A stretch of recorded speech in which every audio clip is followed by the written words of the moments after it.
Smita. I am studying in second class. My school name is MPPS Savyabad.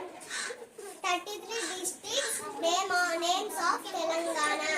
Adilabad, Bhadravati, Kottagudem, Hanmakonda, Hyderabad, Jagityal, Jangaon, Jaishankar, Bhopalpalli, Jogulama Gadwal, Kamareddy, Karimnagar, Khammam, Komrambhim, Nasifabad, Maibad, Mahdudnagar, Manchiryal, Medak, Medchal, Malkatgiri, Mulugu, Nagar Kurnool, Nalgonda, Narayanapet, Nirmal, Nizamabad, Peddapalli, Rajanna Siricilla, Ganapati, Warangal, Yadadri, Bhonagiri, Rangareddy, Sangareddy, Siddipet, Suryapet, Vikala. Very good.